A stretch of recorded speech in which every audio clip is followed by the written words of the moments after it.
All right, today we're going to take a journey, but not to some physical place. We're going deep into the landscapes of the mind. We're talking all about past life regression, a practice that, it just brings up some of the most fascinating questions about memory, consciousness, and what it even means to be you. You know that feeling? You meet someone for the very first time and there's this instant, kind of weird connection that you just can't put your finger on. Or maybe you visit a town you've never been to and it feels oddly familiar.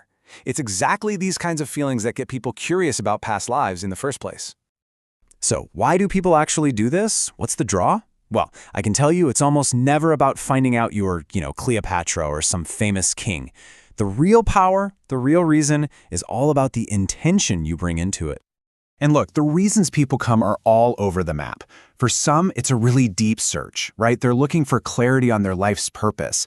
Or maybe they're trying to understand a super challenging relationship. But for others, it's just pure curiosity. It's a chance to have this totally fascinating experience and just see where their mind takes them. Okay, so this begs the question, right? What is actually happening in your mind when you're in one of these regressions? Well, there's no single definitive answer, but there are a few really compelling theories that give us some insight. There are basically three big ideas floating around. The first one is the most straightforward. You're literally tapping into a real, genuine past life that you have actually lived. The second idea is that you're accessing what's called the collective unconscious. Think of it like a giant shared human cloud server, just full of memories and experiences. And the third possibility? It's that your own mind is creating a powerful, personal metaphor, a story designed specifically to help you heal. And honestly, this quote just nails the best way to think about it. The key isn't to sit there trying to analyze it while it's happening. It's all about approaching it with total openness, letting go of that need to know exactly what's going on, and just letting whatever's meant to come through, come through. But, okay, let's put the theories aside for a second. What does the science say? Because this is where things get, well, really, really interesting. Brain scans have shown us something that nobody was expecting. So think about it like this. When you remember something from your own life, like what you ate for breakfast this morning, a specific part of your brain, the memory center, it just activates. Boom! Pretty straightforward, right? And in the same way, if I tell you to imagine something totally new, let's say a purple elephant juggling bananas, a different part of your brain, the one linked to imagination, fires up. Again, that's exactly what you'd expect. So, the big question is, which one of these lights up during a past life regression? Is your brain remembering something, or is it imagining something? Well, get this. The answer is neither, not even close.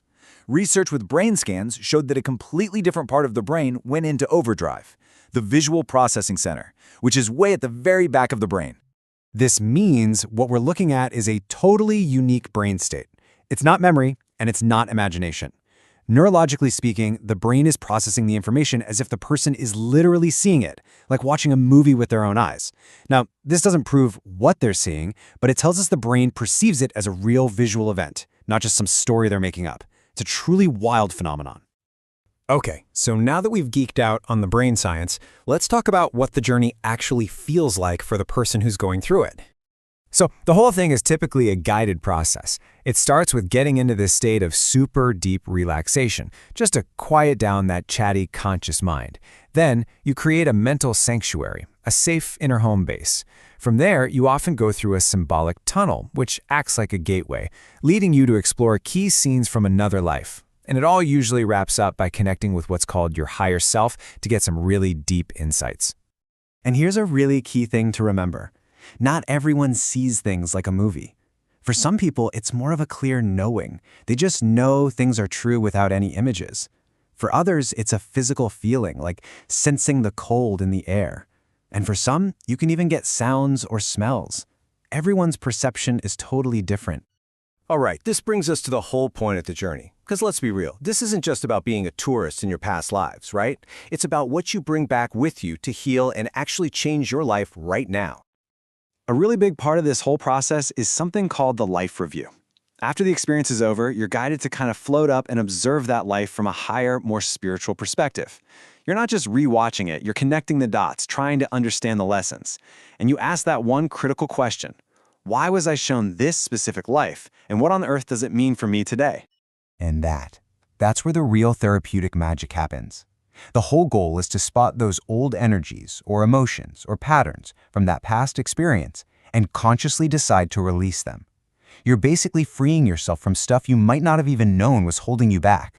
And the potential takeaways here are, well, they're profound. It's about keeping all the good stuff, the wisdom and the learnings, while letting go of the old emotional baggage. This can mean finally breaking these deep-seated karmic patterns, or even recognizing familiar souls who are right there with you in your life today, which can completely reframe your most important relationships. So, in the end, we're left with this one big, powerful thought. Forget for a second whether you believe it's a real past life, a shared memory, or a personal metaphor. Just ask yourself this. If your own mind could craft the absolute perfect story to help you heal and grow, what story would it tell you?